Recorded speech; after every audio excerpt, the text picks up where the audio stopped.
వెంకటేశ్వరవతారానికి 3 ప్రధానమైన కారణాలు.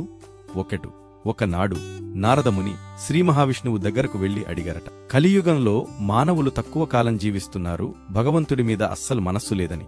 అప్పుడు శ్రీమహావిష్ణువన్నారట, నేను వారి పాపాలని కడగడానికి, వారిని ఉద్ధరించడానికి శ్రీ వెంకటేశ్వరునిగా అవతరిస్తాను. వారు ఒక్కసారి నా కొండకి వచ్చి తలనీలాలు సమర్పించి నా దర్శనం చేసుకుని ఒక్క ఆర్జిత సేవ చేసిన కలియుగంలో అశ్వమేధయాగం చేసినంత పుణ్యం. అసలు కలియుగంలో చేయడం చాలా కష్టం మరియు నిషిద్ధం కూడా. వారి పాపాల్ని నేను తీసేస్తాను. వారి డబ్బు వెయ్యకపోయినా సరే తల నీలాలు సమర్పిస్తే చాలు. 2 ద్వాపర యుగంలో యశోదమ్మ చిన్ని కృష్ణుణ్ణి పెంచే అదృష్టం కలిగింది. ఈ లోకంలో యశోదమ్మ వంటి అదృష్టవంతురాలు ఇంకా ఎవరులేరు. యశోదమ్మ అడగకుండా 2-3 సార్లు విశ్వరూప దర్శన భాగ్యం ఆమెకి మాత్రమే కలిగింది. కృష్ణుడి బాల్య క్రీడలు అంత సాధారణమైనటువంటివి కావు. వ్యాసభగవానుడు సంస్కృతంలో భాగవతాన్ని రాస్తే పోతనాచార్యుల వారు తెలుగులోకి ఆంధ్రీకరించారు. కాని యశోదమ్మకి ఒక కోరిక మిగిలిపోయింది. రుక్మిణి కళ్యాణం చూడలేకపోయింది. అప్పుడు ఆమె అడిగితే కృష్ణుడు వాగ్దానం చేశాడట, నేను కలియుగంలో వెంకటేశ్వరునిగా అవతరిస్తాను, నీవు వకుళమాతగా వచ్చి నా కళ్యాణం చేయించు అని. వేదవతిని పరిగ్రహించాలి, వివాహమాడాలి. సీతమ్మ దొరికినట్లుగానే ఈమె కూడా దర్భల మీద దొరికింది. నెమ్మదిగా పెరిగి యుక్త వయస్సులోకి రాగానే ఆమె తండ్రి వివాహం చేద్దామని సంకల్పించారు.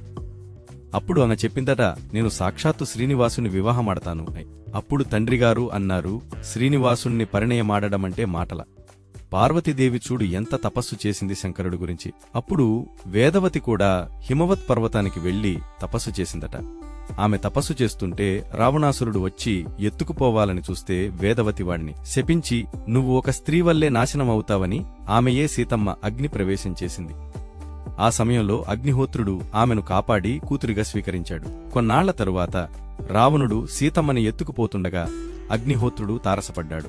రావణాసురుడు నమస్కారం కూడా చెయ్యలేదని ఆగ్రహించి అన్నాడట, నీ రథంలో ఉన్న సీత నిజమైన సీత కాదు, మాయ సీత అని. అసలు సీత నా దగ్గరుందని. అప్పుడు రావణాసురుడు చాలా సంతోషపడి అగ్నిహోత్రుడి దగ్గర ఉన్న మాయాసీతని నిజమైన సీత అనుకుని లంకకి తీసుకుపోయాడు. నిజమైన సీత మాత్రం అగ్నిహోత్రుడి దగ్గర ఉండిపోయింది. అసలు సీత తరఫున వేదవతి అశోకవనంలో 12 నెలలు ఉండి రాముణ్ణి రప్పించి రావణవధ చేయించింది. వేదవతి తన కార్యం పూర్తి అయ్యాక అగ్నిహోత్రుడి దగ్గరికి వెళ్ళిపోయింది. వేదవతి యొక్క స్వరూపమే సీత, సీతమ్మ స్వరూపమే వేదవతి. నిజానికి ఇద్దరూ లేరు, ఉన్నది ఒక్కరే. రావణాసురుడి గురించి చెబుతూ, రావణుడు వేదాలు చదివాడు, క్రమం తప్పకుండా సంధ్యావందనం చేసేవాడు. చాలా తపస్సు చేశాడు, కాని శ్రద్ధ లేదు, వక్రబుద్ధి పోలేదు. అందుకే రాముడి చేతిలో మరణించాడు.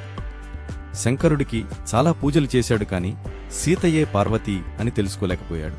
తన కులదేవత స్వరూపాన్నే కావాలనుకున్నాడు. 12 నెలలు సీతమ్మ తరపున వేదవతి అశోకవనంలో ఉంది కనుక అగ్నిహోత్రుడు రాముడితో వేదవతిని కూడా భార్యగా స్వీకరించమన్నాడు. అప్పుడు రాముడన్నాడు, ఈ అవతారంలో నేను ఏకపత్ని వ్రతుణ్ణి. నేను కలియుగంలో శ్రీ వెంకటేశ్వరునిగా అవతరించి వేదవతిని పద్మావతి అమ్మవారు పరిణయమాడతనన్నాడు.